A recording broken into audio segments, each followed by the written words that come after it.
I watched my friend take a crap in the park. Then we threw rocks at it. I miss being a teenager. What is the worst thing you've ever seen or heard in a game of truth or dare? Oh man, I'm so excited to see my oogly moogly viewer again. Do you remember me? If you don't, I'm Andrew, your storyteller, and boy do we have a good one today. While you're here, why don't you hit the like button and subscribe, this way you won't miss any more of my story times. And if you do, I'll get Ty Lopez to give you one of his Lambos. Hope you did that. Let's get into the stories. Kiss the most beautiful girl in the room. Proceed to not kiss your girlfriend.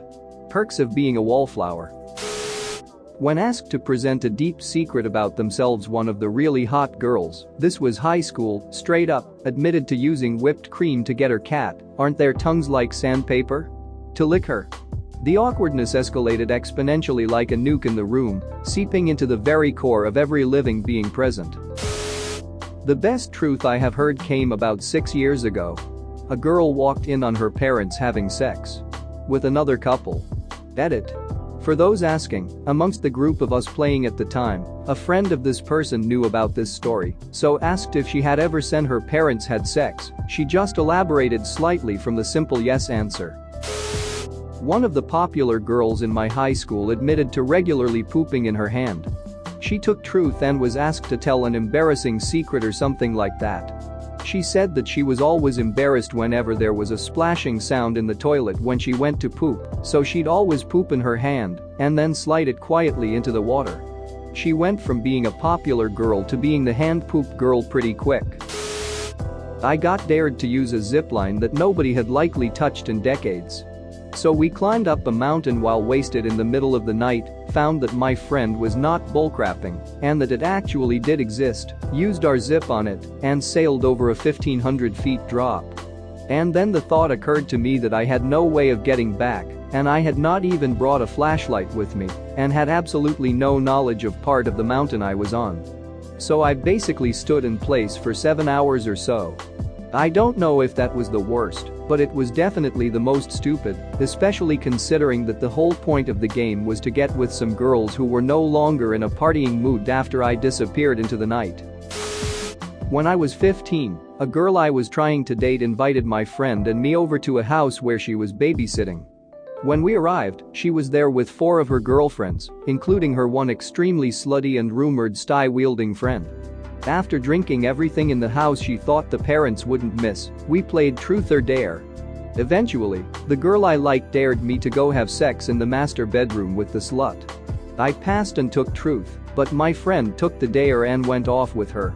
They came back out about 5 minutes later, and no one believed they had done anything. 9 months after that, everybody believed them. My friends and I loved this game in high school. One day I came up with the best dare. You had to be blindfolded, and someone would kiss you and you'd have to guess who it was. Well, eventually everyone just wanted to play that game, so we did for a few rounds. There were like 8 or 9 of us, so one person would be blindfolded, and everyone would vote on who had to kiss them. It was always a good mix of genders, guy guy, guy girl, girl girl. Well, it got boring eventually because everyone was just doing a light peck on the lips. So we invented round 2.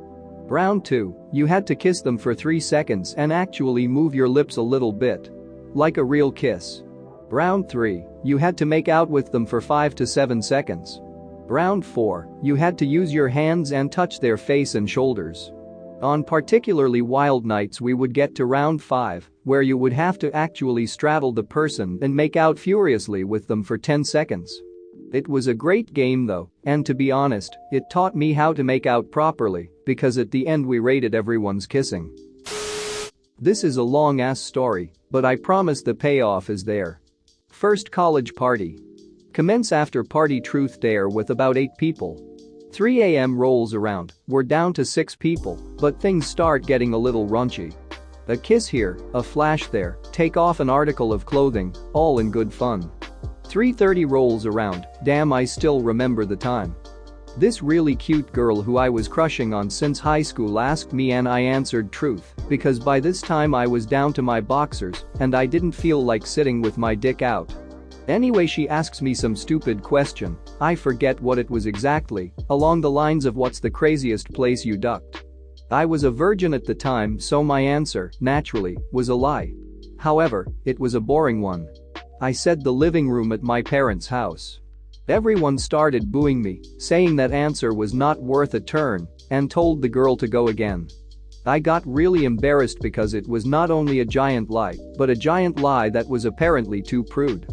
For some reason, let's call it alcohol and weed, I agreed to go again.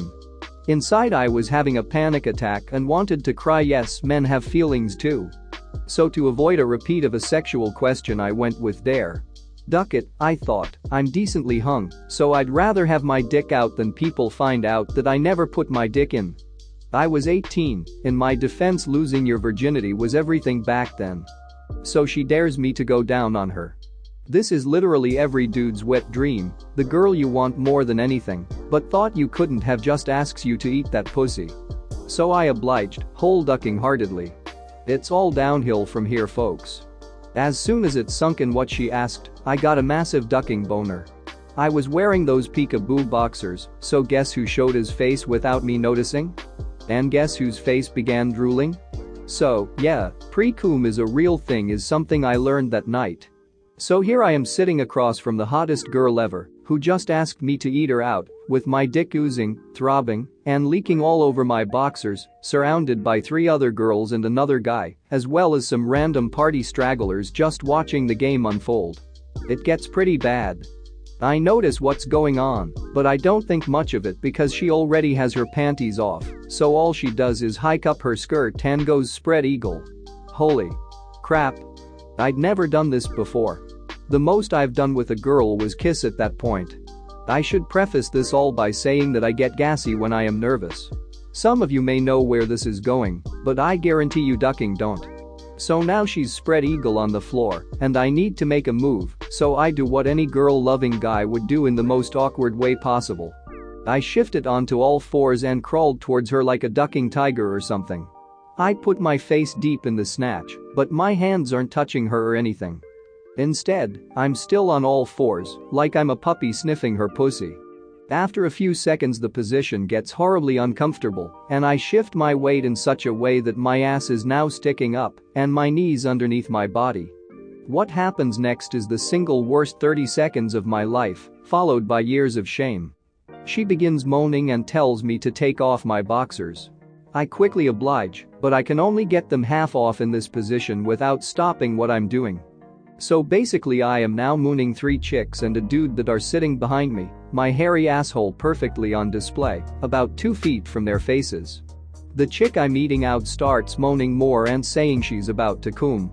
Anxiety gets the better of me. I get super nervous. Did I mention I get gassy when I'm nervous? Did I mention that alcohol also gives me horrible indigestion? The more things heat up, the more I am now focusing on what is to be the biggest fart of my life. She begins to cum, I can feel it from her vag and other muscles tensing up. I get so excited, but simultaneously relieved, that I can stop and excuse myself to go to the bathroom and let out a fart.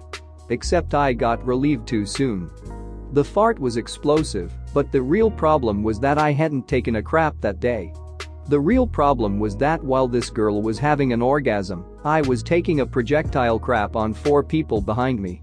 The smell. Oh god, the smell. I didn't want to turn around, but I had to before the girl was even done with her orgasm. They were ducking coated. One of the girls got it worse than everyone else. Her face looked like it was dipped in a bucket of Nutella. Chunky, watery Nutella. The dude got it bad too, and they all got it in their hair, their mouth, oh god.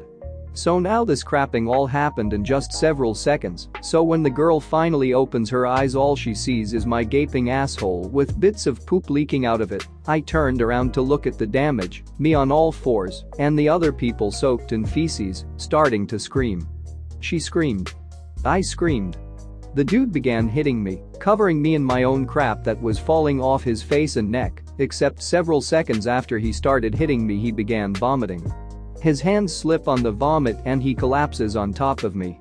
So if you will, 2 naked dudes on top of each other, coated in cum, vomit and explosive diarrhea, surrounded by hot chicks, most of whom are also covered in poop. Epilogue.